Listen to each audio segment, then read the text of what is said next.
Well, welcome to our third session on Plato's Theaetetus. We're going to be reading the dialogue through 183c today, and we're almost going to seal the fate of the idea that knowledge is perception. We're almost going to hammer the last nail into the coffin, but not quite. So this has turned out to be a real can of worms that Theaetetus opened up with his simple claim that knowledge is perception. Just to review where we've been, Socrates very quickly raised the question, what is knowledge? And Theaetetus' first answer was to say, well, there's astronomy, there's mathematics of various kinds, there's the crafts like cobbling, but that wasn't really an answer because those were just examples. So his first real answer, according to Socrates, was that knowledge is perception. And then quickly, Socrates links that to the saying of Protagoras, man is the measure of all things, each perceiver is the measure of truth. And then to Heraclitus, among others, who says you can't step in the same river twice, everything is flowing, everything is changing.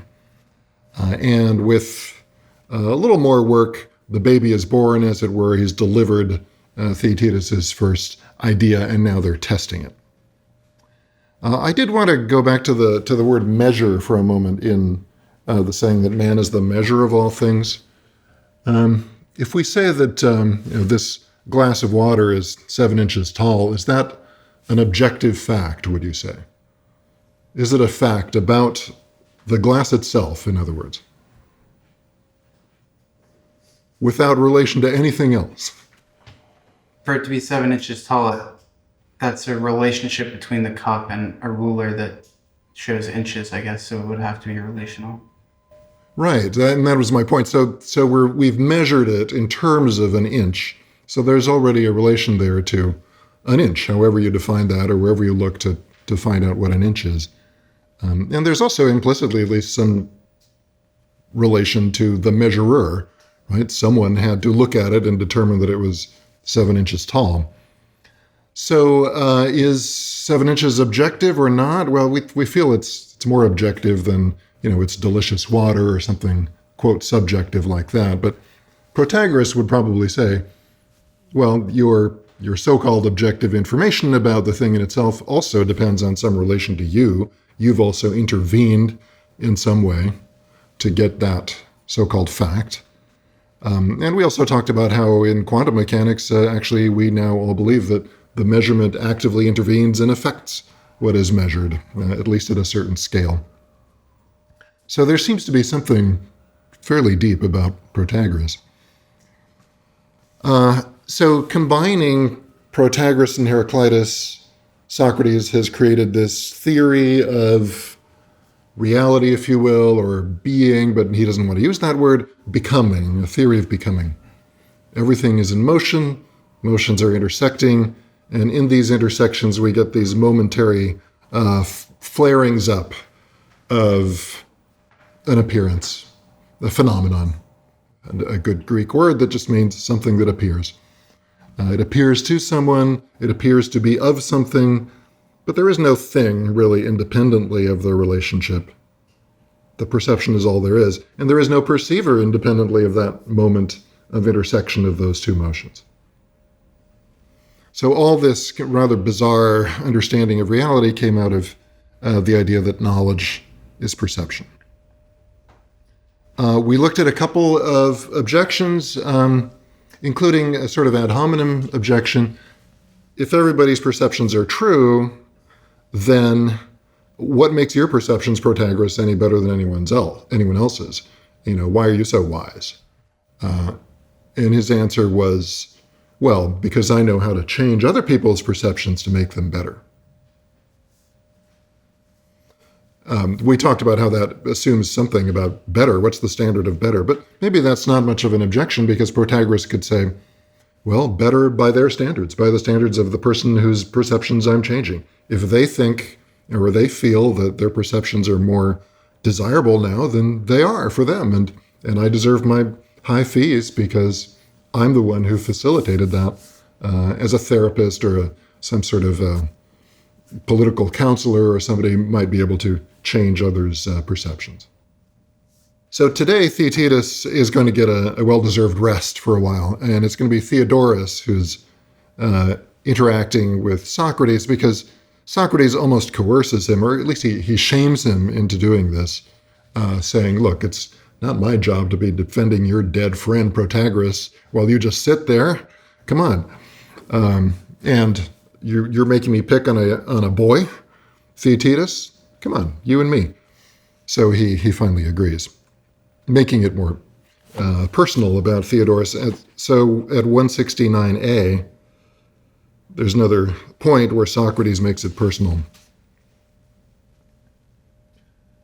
Come with me until we see whether in questions of geometrical proofs it's really you who should be the measure, or whether all men are as sufficient to themselves as you are in astronomy and the other sciences in which you've made your name.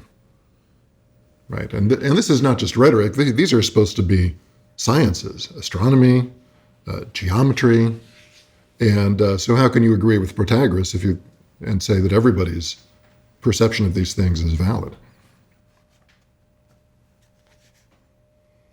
So Theodorus gives in to what Socrates calls his terrible lust for these exercises. He uses the word eros, so it's a sort of erotic drive to philosophical argumentation. So the first objection, and I'd like to know what you all think of this one, is basically that if everybody is right about everything all the time, then people are right when they disagree with Protagoras. So there's some details we could talk about in different cases where you can make this point, but that's the basic idea. Do you think it demolishes Protagoreanism right there? No. Okay. How would you stand up? I would say that there are different uses of the word right. So they are advocating correctly their position. And then there's a larger question of whether that position is accurate. It is possible for someone to be, in that sense, right in saying what they believe and wrong in that what they believe may not match or may not be the best explanation for the set of facts that they're trying to stand up for. But is that how Protagoras would defend himself, saying that, well, they may not be right about the facts? I think he'd say that in the instant that they were bringing it up, they were right. Mm-hmm. Any more thoughts on this? I mean, it seems Maybe to be... I'm wrong. Oh, no, we're all right all the time. This should give us a lot of confidence as we're discussing Protagoreanism, because we're always right. Right. Can't be wrong. But seriously, when you meet a relativist, and you may have met one, often, sometime around sophomore year of college, you meet some relativists, sophomoric relativists. This is an objection that often comes to mind, right? Oh, so you say everybody's right all the time? So, well, I disagree with you. So you admit that I'm right, right? So you're wrong. Does that just short circuit the whole relativism position, or can the relativist find a way to shrug that off? Maybe as you suggested, but I would love to collect more opinions on this. It's like when you explain things to children or somebody that's just learning. And they're like, well, I'm right. You don't want to sound rude or condescending, but it's like, well, you're right for you. Mm-hmm. You're right for your stage of development or something. Yes, right. Said humbly. So maybe Protagoras' form of rightness is a higher truth somehow, more sophisticated, not sophomoric truth. Does he have the right to claim that? That his truth is superior somehow, more true? So if he's saying everyone could be right, and I say, well, Protagoras, I think you're wrong, so therefore I'm right and you're right, but we disagree with each other, and it seems like there's a paradox there. He could maybe say, well, my perception is more favorable, and that's what makes me wiser, like we were talking about last class. Yeah, although he'd probably have to add more favorable to me. Everything is relative, right? Yeah. To me, to you. I agree that this is not definitive. This is not the final nail in the coffin by any means. It's a natural objection that comes about, but the relativist can always come back and say, okay, sure, that's great, sure, for you. right? But not for me. And so you cannot pin him down to anything that's going to stand as absolute, because whenever you think you've got him by the short hairs, he's going to say, okay, for you. Right? It's really rather maddening. I don't know if you have any other comments you want to make about this. I mean, Socrates makes this point at some length. People disagree directly with Protagoras. People disagree implicitly with him when they say that they trust some experts more than amateurs, especially in emergencies, he says at 170a. When they're in distress on the battlefield or in sickness or in a storm at sea, when they really have some skin in the game and this really matters, then they're not relativists. They're not going to turn to just anybody. They're going to go to a doctor or somebody else that for some reason they think is an expert in this field. Right? So if everybody's right all the time, then they are right not to be relativists. But again, Protagoras could come back and say, yeah, they're right for them at that time. Now, this point about emergencies leads to a broader discussion, right? Why do you turn to, if you believe in our modern medicine, why do you turn to an MD rather than a faith healer if you're ill? Because you want to live. No, Yeah.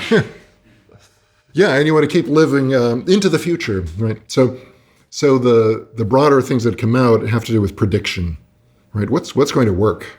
Is everybody an expert on what's going to work? Right, so if we're allowed, which maybe is a big if, to look beyond the present moment of perception and allow for predictions, the normal human being in real life is going to believe that some people are better predictors than others. And this leads to some large questions about politics, in fact. So let's go to 172a. In the Hackett edition, it's page 41. Consider political questions. Some of these are questions of admirable and shameful conduct, of just and unjust, of pious and impious. Here, the theory, relativism, may be prepared to maintain that whatever view a city takes on these matters and establishes as its law or convention is truth and fact for that city. But when it's a question of laying down what is to the interest of the state and what is not, the matter is different. Right? So the distinction is between what is just or morally good versus what's prudent and what's a smart strategy. Right? Maybe the first is relative. The second one seems to be more objective. Okay, this is, I think, a very modern distinction as well as an ancient one at the time in Athens. This is sort of like the fact-value distinction we make, isn't it? What do you mean? Well, okay, so I realized when I had a kid in third grade that we actually train our school children to make this distinction, this big metaphysical philosophical distinction. They're given a list of statements, and they are trained that if a statement contains the word good or better or beautiful, they are to mark it as opinion. And if not, it's to be marked as fact. So this is taken to be somehow written in stone. I remember one example, this was in Ohio, and it was, the statement was the Columbus airport is the best in Ohio. Opinion. That was the correct answer. And this is sort of modern dogma in many circles, right? Whenever you express a preference, that's not actual knowledge. That's just a feeling. That's relative. But something like which airport has the most takeoffs and landings in a day, that's fact. Now, is that, are you comfortable with that distinction? Is it really written into the nature of things? In my aesthetics class that I'm in right now, we had an essay due, and my professor projected on the board one of the essays he received where the student says, "This painting is objectively beautiful." And he highlighted that and said, "I don't ever want to see that again." So yeah, I guess things like beautiful, best, good can't really be objective, and I think that's according to your professor. Yeah. But why should we trust this professor? Well, yeah, I guess Yeah. according to Protagoras, we could all be right in our own sense. In any case, the distinction seems to come easily.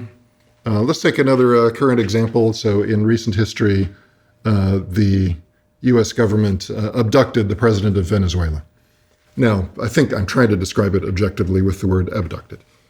Was this fair? Was this just? Was this justified by international law, et cetera, et cetera? Well, maybe the legal question might be objective, but is it fair? Is it good? That's a value judgment, as we say, right? There'll be different judgments about whether this was justified or not. Was it in the interest of the U.S.? That seems more objective. Maybe we don't know yet, but potentially it could get us lots of oil and money. That's good, isn't it, for our prosperity? This seems to be a very realistic point of view, realpolitik, perhaps. So Socrates says, I see, Theodorus, that we're becoming involved in a greater discussion emerging from the lesser one. Right? This is raising all sorts of big questions about justice. Theodore says at 172c, well, we have plenty of time, haven't we, Socrates? This is a great word that he uses, by the way.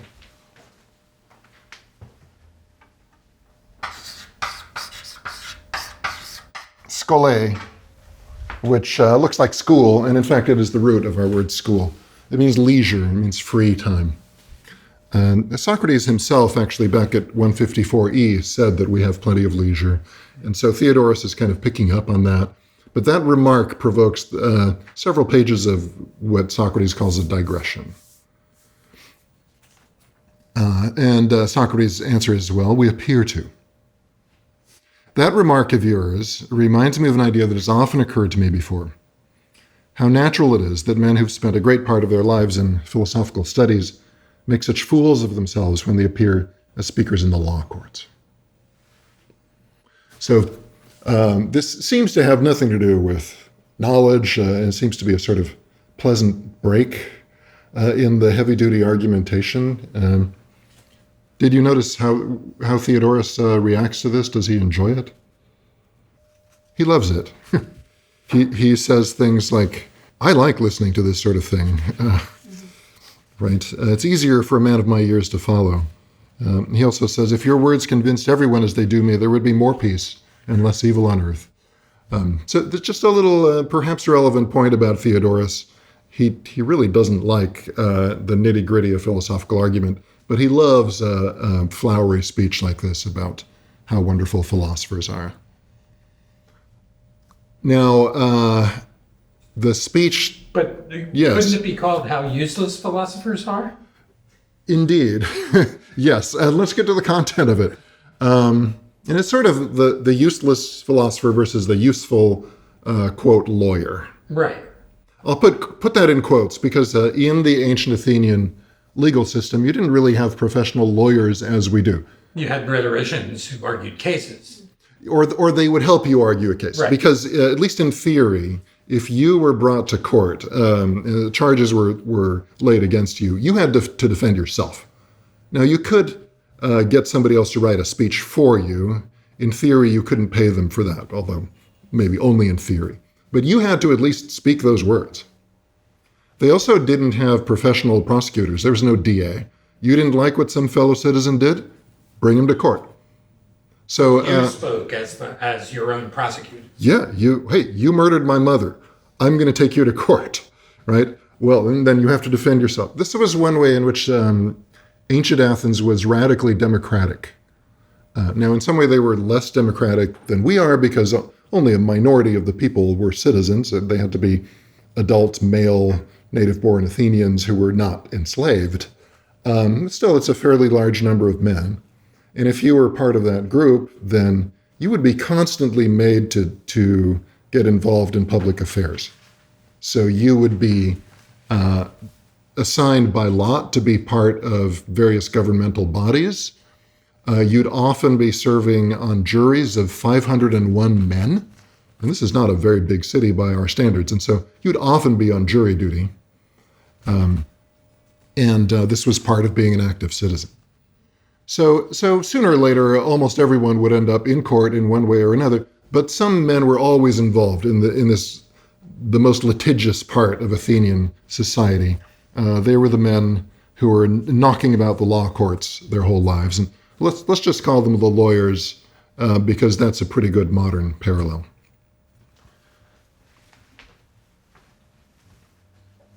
So let's just list the qualities of the philosopher and the lawyer according to Socrates.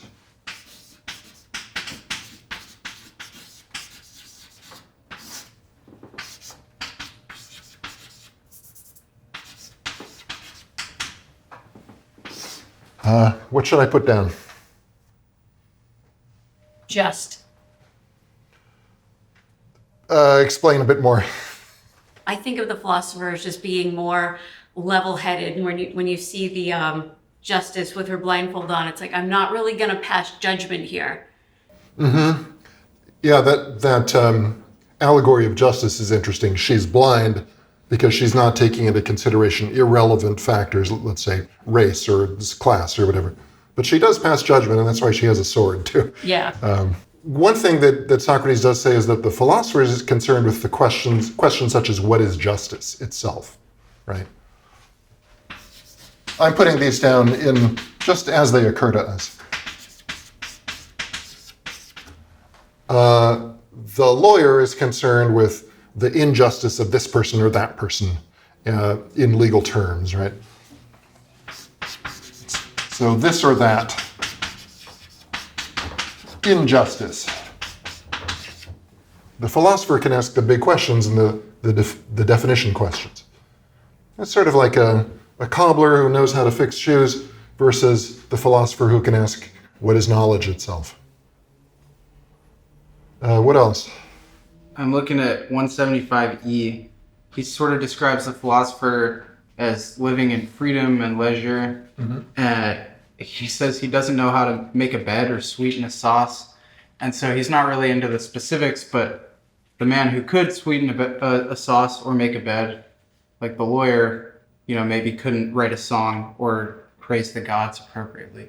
Yeah, so we're getting a bit beyond the lawyers in particular here, but in that later passage, he's talking about people who get their hands dirty, as it were, with concrete skills and crafts, right? So, good point. And there's a sort of sneering tone there, I think, sweeten a sauce. This is a lowly occupation, being a chef or something. The philosopher is more noble. Maybe that's a good word to sum up what we're saying. He's thinking about higher things, working on a higher realm. And falls into a well. He does fall into a well, but maybe that's a badge of honor. Yeah, maybe. Maybe. I mean, that's certainly that's the way he presents it. Yeah, let's talk about that. Absent-minded. This sort of thing happens to me all the time. So it's all I can do to try to look respectable for this film. Is I had to dress myself and everything. I forget things all the time. So this is the well-earned stereotype of the egghead with his head in the clouds, or Einstein with mismatched socks, the nerd that we all know. The original nerd was Thales. Thales, historically considered the first philosopher, famous for the statement that all is water. It's a radical simplification of everything down to its material basis. The story is that he was studying the stars. I guess it was night. He's walking around at night looking up at the sky, kind of risky business, and he falls in a well. And a Thracian servant girl laughs hard at him because he was wild to know about what was up in the sky, but failed to see what was in front of him and under his feet. Now, this is an anecdote that's repeated many times throughout the history of philosophy. The same joke applies to all who spend their lives in philosophy. So the philosopher is a nerd. The lawyer type is much more practical. But that's not a good thing, according to this speech. That means you're focused on tiny little momentary things and how to fix them. Okay? Leisure is how this whole thing began. And that's what provoked this whole digression. So let's talk about that a little bit. the philosopher has schole, he has free time, which an expression that would mean a lot in a slave-holding society, right? Because most people they're just working to stay alive, or they're actually forced to work, and they have no free time. Their time belongs to somebody else. So the philosopher is free. His time, at least some of it, belongs to him, and he can do what is intrinsically valuable. What about the lawyer? What's the lawyer's relationship to time? He's crunched. Right.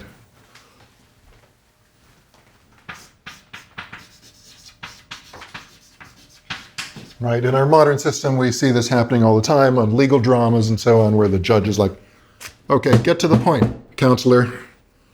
Right. And so there's a fixed task, a fixed time in which to do it. You have to be a clock watcher.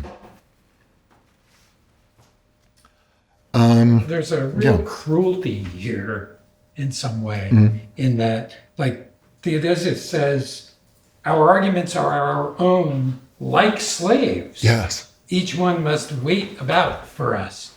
So taking for granted the ownership of people, like the ownership of an argument, is, I thought, quite extraordinary and interesting in the realm of talking about what is justice. Yes. You can really tell that this comes from a slaveholding culture. Yeah. And that's an important point of reference for them.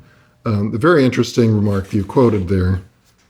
That's, where's Theodosius? That's 173C. Right. Theodorus at 173c. Our arguments, our logoi, an important word, as we'll see later on, are our own, like slaves. Each one must wait about for us to be finished whenever we think fit. Whereas the lawyer is a slave to the arguments, right? The lawyer, I have friends who are lawyers. I would never want to be a lawyer because it does seem like you're really enslaved to the letter of the law and all these tasks that are put upon you, and it's brutal, hard work. Whereas it seems that we philosophers get to talk about whatever we want, as we wish. I think the main remaining point is to just spell out all the things that the philosopher is ignorant of, and blissfully so. So he falls into Wells, and he's a nerd because he doesn't know the way to the marketplace, the agora, doesn't know the way to the courts, doesn't know anything about politics or laws, doesn't know about the family background of people, 173d. He has no more idea whether a fellow citizen is highborn or humble, or whether he's inherited some taint from his forebears. But I thought that was a bit of overstatement. I mean, Socrates was mentioning earlier on in the dialogue that Theaetetus came from a good family and was left an inheritance, and so he pays attention to these things. Good catch, right? One of the first things we see in the dialogue is Theodorus says, I forget who Theaetetus' father is. And Socrates says, oh yeah, By the way. son of Euphronius of Sunium. Yeah. Right. Okay, so this is not a self-description exactly. There's something odd going on here. What about these other things? He says the philosopher doesn't know the way to the marketplace. That's the agora. As in agoraphobia, right? Agoraphobia means you're afraid of public spaces. It was not just the marketplace for buying and selling things, but it was where the people came together to see each other. It was the Times Square of Athens. So Socrates is famous for hanging out in the agora. He's not teaching in a school. He's going out in public and interacting with fellow citizens. Right. He certainly wasn't, agoraphobic. No. He says the philosopher never goes to parties. Well, in Plato's Symposium, we learned that Socrates can drink everybody under the table. So he does go to parties. And here's what really clinches the point that there's something strange going on. 173e. In all these matters, he knows not even that he knows not. He doesn't even realize that he's ignorant. And one more point, and then I'll see what you make of this. At 174b, the philosopher fails to see his next-door neighbor. He not only doesn't notice what he's doing, he scarcely knows whether he's a man or some other kind of creature. The question he asks is, what is man? what does it mean to be human itself? But he doesn't even look at his own neighbor human being, and doesn't even realize that he doesn't know his own neighbor. Okay, is this a self-description by Socrates or not?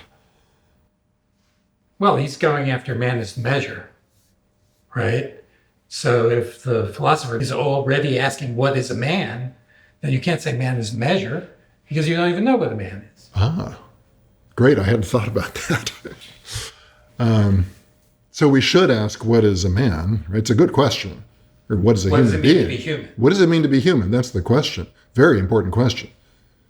However we read this, we shouldn't conclude that it's simply a negative portrayal of the philosopher, because these are good questions. And who wants to be a lawyer anyway? But it's a bad description of Socrates himself, right? Who, again, as I've pointed out, the first thing he says about himself in the whole dialogue is not that he's always asking, what does it mean to be human? But he's always asking, where are the promising particular humans in Athens? I want to know. So he is aware of his neighbor and his neighbor's parentage and all these concrete things. So what's going on here? Well, he's kind of creating a straw man in some way. A straw man figure of the philosopher. Yeah. Why would he do that? Does he want to tear down philosophy? No, I think he wants to tear down Protagoras, I suppose, so he can come back at Protagoras and make a different argument. Well, would this be a more accurate portrait of someone other than Socrates, who we know? Theodorus. Theodorus. Right. Right. I think what's going on here, at least in part, is Socrates' picture of, quote, the philosopher is a distorted picture of philosophy, and really more of a picture of Theodorus. Especially when he says that the philosopher is always, in 173e, his mind pursues its winged way throughout the universe, in the deeps beneath the earth, doing the geometry of planes, and in the heights above the heaven, doing astronomy. Well, these are the things that Theodorus teaches, right? Not Socrates' main focus. So, of course, Theodorus loves this praise of the abstract philosopher, because he doesn't realize that it's a satire on him, I think, thus proving Socrates' point, right? That Theodorus just he isn't really self-aware, and he doesn't really get it when people are making fun of him. Now, is that all it is, kind of a cruel joke at Theodorus' expense? Or, I mean, is he saying the opposite of what he seems to say, that the philosopher is great, the lawyer is an idiot? Is he really saying we should be lawyers? I'm trying to think whether either of these categories has knowledge. And I think that the lawyer probably definitely has practical knowledge. And I think you could say the philosopher also has like geometrical, maybe in the clouds knowledge. So maybe he's going for like something in the middle. Yeah, but that sounds like a promising suggestion to me. If you could combine both forms of understanding. It's good that you mentioned the clouds, by the way. So this is one of our three sources for Plato, right? For Socrates, I'm sorry. Plato, Xenophon, and Aristophanes, who wrote this comedy called The Clouds, where Socrates is portrayed actually as a natural philosopher investigating up in the sky and below the earth, just as he says here, and having himself carried up in a basket up in the air as if he's inhabiting the clouds. So there's an echo of that here, and the way Aristophanes poked fun at Socrates and at all philosophy for being too arrogant and sticking their noses where they don't belong. There's also an interesting echo of the allegory of the cave, which is a famous passage in the Republic, and I'll just briefly describe it. So in the Republic, Socrates says, imagine these prisoners in a cave. They've been there since birth. They've been shackled, and all they've ever been able to do is stare at the wall of the cave. So that's their reality. That's their entire truth. Behind them, there's a fire burning, and between the fire and the prisoners, there's people walking back and forth carrying some sort of puppets that are casting shadows on the wall of the cave. So to them, the reality is the shadows, which they don't even realize are shadows. If you could set somebody free and pull him to his feet and turn him around and push him up towards the fire, first of all, he would be in pain and confused and resentful. Then you'd have to physically drag him out of the cave and bring him out into the outside and in the light of the sun, which he's never seen before, and he would hate you even more because everything is too bright. But with time, eventually he would adapt, he would learn to see things outdoors, and he would understand that, oh, this is reality. Everything else has just been a derivative imitation. This is like rising, he says, from the world of everyday tangible visible objects to the world of the forms. Questions like, what is justice? What is goodness? Abstract philosophical questions. Initially, it's very painful and you resent it, but then you realize, oh, these things are actually much more important and real. So there's where we get a caricature of Platonism as being, oh, just look up, right? Just forget about this junk down here and just look up at the abstractions. But the allegory continues by saying if the freed prisoner decided to go back down for some reason into the cave, then he'd have the opposite problem, right? First it was too bright, and now it's too dark. Now his eyes aren't used to the dark, and so he'll be stumbling around. He won't be able to make out the shadows anymore, and everybody will say that he's been ruined by whoever did this to him, and they would kill them. They would kill him if they could get their hands on him. A little allusion to the fate of Socrates. I think Plato is saying just what you were saying. If you could combine the ability to think abstractly and get wisdom on that level with the ability to, quote, see in the dark and deal with particular situations and the nitty-gritty of politics, you would be truly wise. Right? And in fact, he goes on to describe philosopher kings or philosopher rulers who would necessarily have to have both kinds of wisdom. So, okay, I think we have a rough idea of what's going on in the digression. Partly he's poking fun at people like Theodorus, but also maybe suggesting that there's a combination of the abstract and the particular knowledge which would be desirable.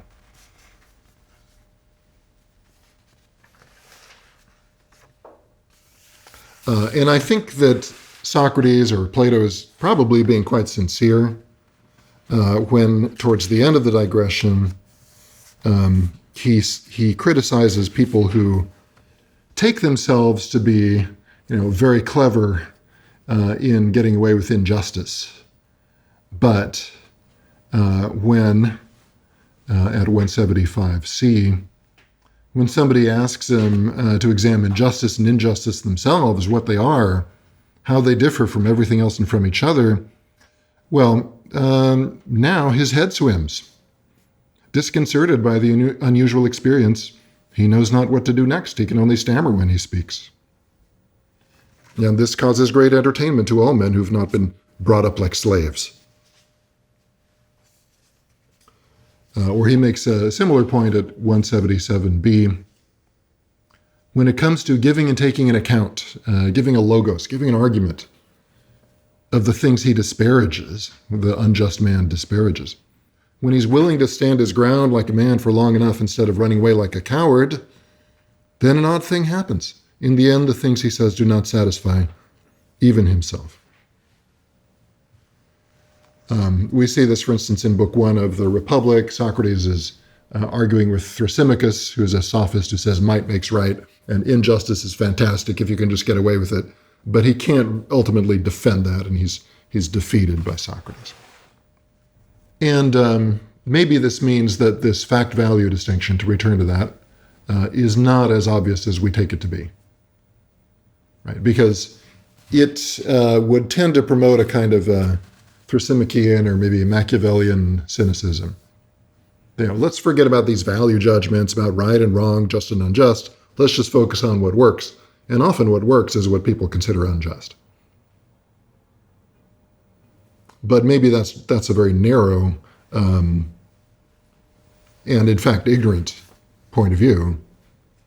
The punishment for that, Socrates says, is going to be not a superficial thing like, oh, you're going to get caught and you're going to be thrown in jail or you're going to go to hell, but the punishment is living an unjust life. In itself, it's an unhappy life. Any other thoughts about the digression? In terms of the idea that knowledge can really just be subjective perception, when that gets applied to justice, I think you have a real objection, because Protagoras could say, this is what I think justice is, and I could say, well, I think the most just thing for me to do is to kill you. And then, I mean, what's he going to say to that? I don't know. Yeah, what would he say? Couldn't he come back and say, well, killing me is just for you. It's not just for me. We're different. And as for me, I'm going to stick with the way I feel about things. Right. So I'm going to run away or not let you kill me. But as for the question of whether it's absolutely just, well, there's no such thing. I think you will find moral relativists today who are happy with that kind of position. I don't know whether they really believe it, because if you go up and punch them in the stomach, they're probably not going to feel like, oh, well, that was just for you, but it was unjust. No, they're going to get really angry and say, that's not right. So I think when push comes to shove, we are moral absolutists. All right, so they get through the digression and they return to this point about a fact-value distinction, really, or a distinction between what's good and what's useful. And at 177e, Socrates says, it's surely this, the useful, that a government aims at when it legislates. A community always makes such laws as are most useful to it. Or do you think legislation may have some other object in view? Oh no, not at all. Well, I think Theodorus needs to do a little more thinking. What else could the possible object of legislation be? Other than what's in the interests of the city or in the interest of the government? Well, the interest of the politician, the interest of a certain segment of the population, there's all Yeah, I mean, you can always ask, cui bono, who's benefiting? Right. However, isn't there a possible higher goal? Justice itself? Shouldn't we at least try to be creating laws that are just? In theory. In theory, I mean, Yeah. if we reject or if we question this absolute distinction between what works, which is objective, and what's just, which is just relative, then maybe it is valid to try to create laws that actually are just. And I think most of us want our laws to be just, and if we feel that they're unjust, we resent them. Rightly so. Okay, so Socrates develops this argument we've touched on about prediction, about the future. There are all sorts of experts, such as the expert chef, the expert teacher of gymnastic, the expert doctor who can predict what's going to happen in the future better than others. Even Protagoras himself can predict which speech is going to work better than another speech, right? Because he's an expert rhetorician. Pretty good objection. However, Socrates doesn't think he's done, I'm sorry. If we look at 179c, he says, maybe so long as we keep within the limits of the immediate present experience of the individual, it's more difficult to convict Protagoras of nonsense. Okay, so maybe we should set aside the future. Let's focus on the present moment, which is where Protagoras seems to have his strongest stronghold, right?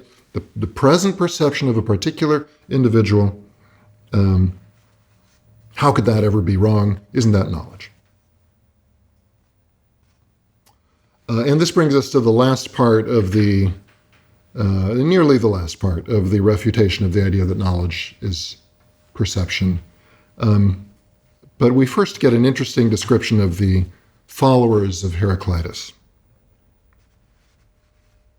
I don't know whether any of you have ever read Jacques Derrida, who was perhaps a bit less popular now after his death than he was in the 60s or the 80s or 90s, but he was the creator of deconstruction.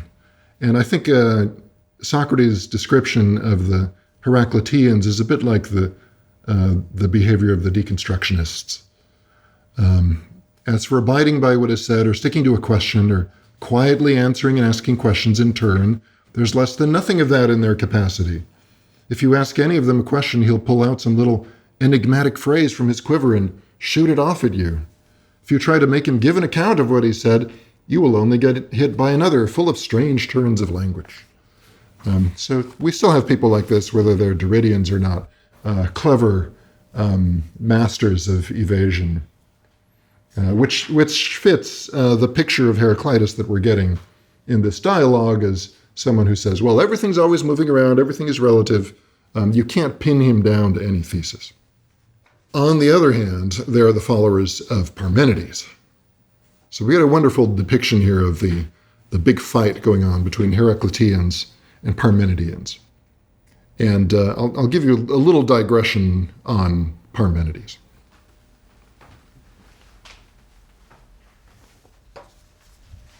Since today is the day for digressions.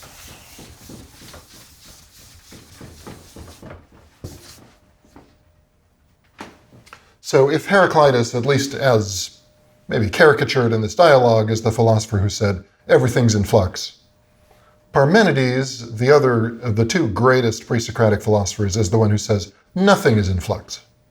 Everything is a single unchanging thing. So would Parmenides agree that knowledge is perception? Depends on the day. No, the truth is eternal. The truth is timeless. Being is timeless. Because perception is changing, right? Perception shows us a changing world. So if you really deny that there's any change, you have to reject perception.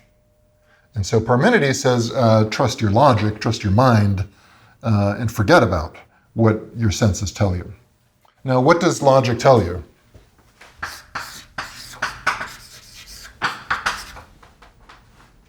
Here's what seems to be the most solid of all statements. Being is, right? What is, is. Who can argue with that?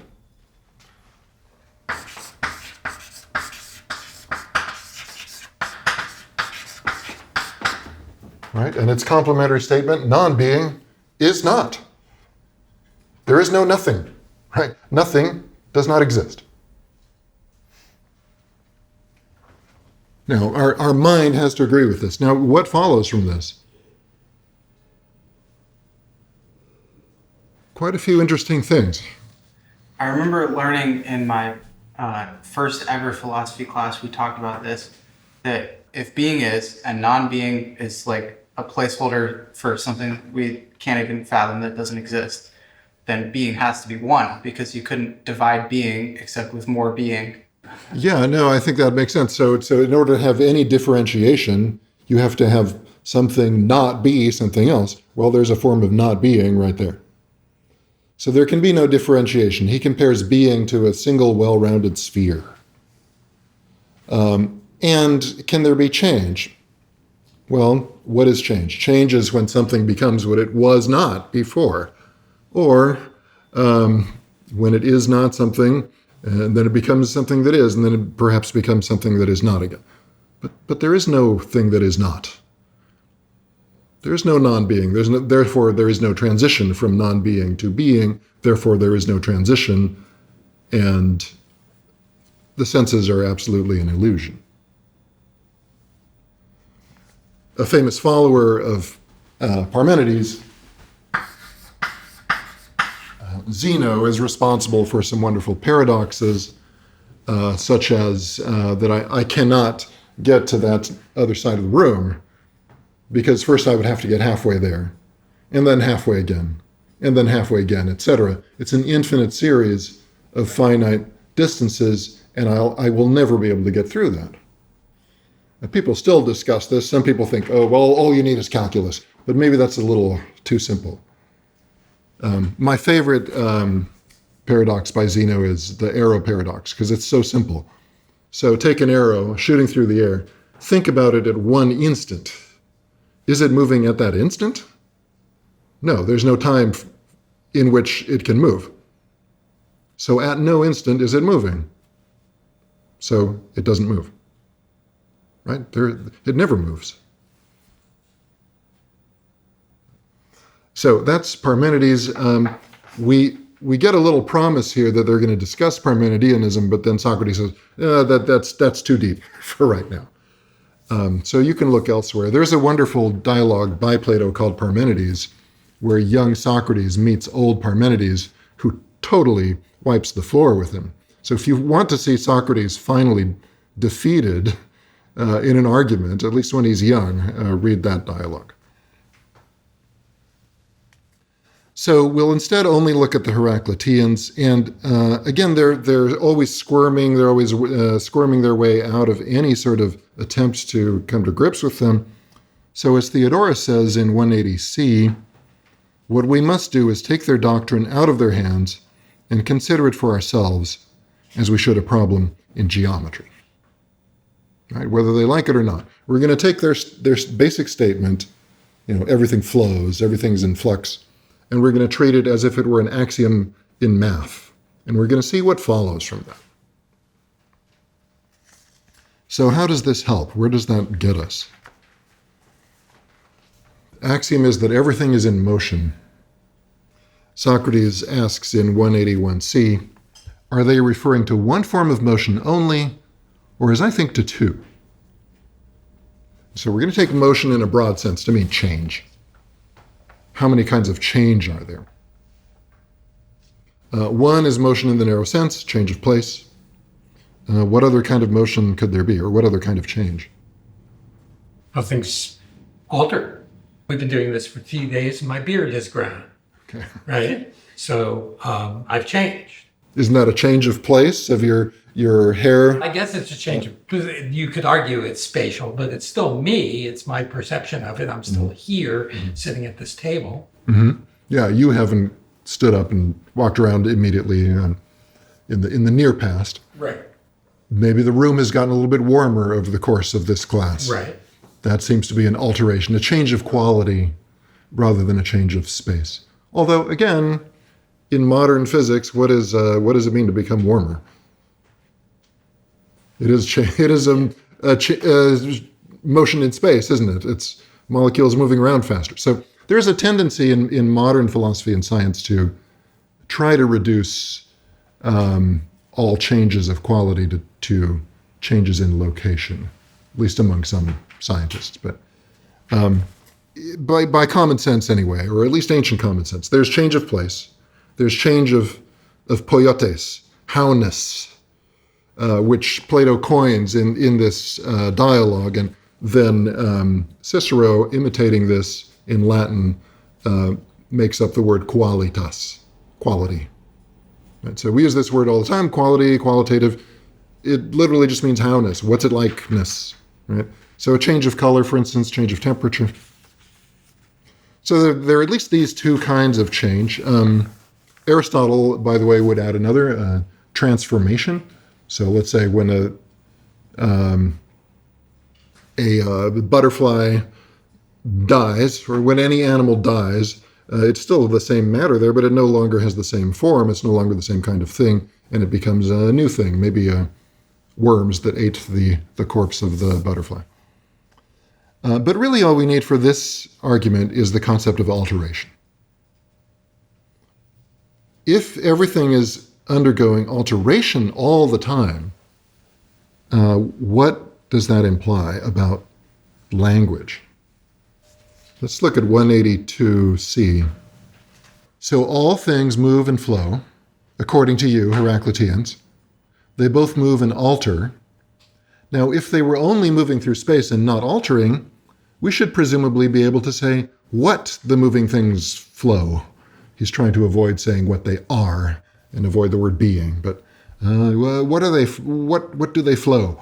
Maybe they're moving around as a butterfly. Let's say it's still a butterfly, even though it's constantly changing its position. But if it's also altering, then would its butterflyness stay the same? No, that's a quality. It would no longer be a butterfly. So how do you talk about it? I've mentioned that there was according to Plato, there was a follower of Heraclitus who just gave up language and just started pointing at events. What can you say?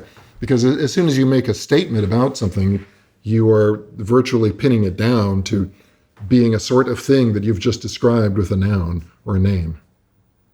Okay, so 183A, if all things are in motion, every answer on whatever subject is equally correct. Both it is thus and it is not thus, or if you like, becomes. And wouldn't this mean that the statement, knowledge is perception, would be just as correct or incorrect as the statement, knowledge is not perception? If it's perception at one instant, it's not going to be perception in the next instant, because even perceptionness is a quality which is going to be shifting into something else. So this really destroys language and conceptual thought altogether. So let's think about whether we've refuted the idea that knowledge is perception.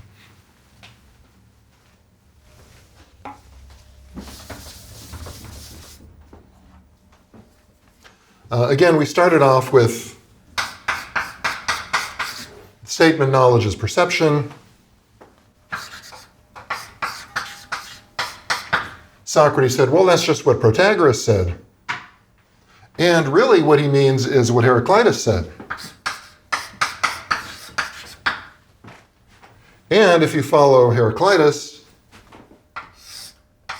then any statement, let's say A is B,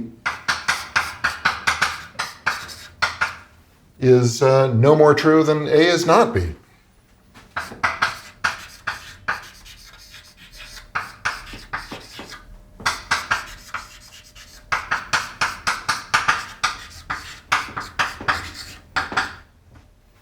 But now we can come full circle, apply this to our original statement, knowledge is perception.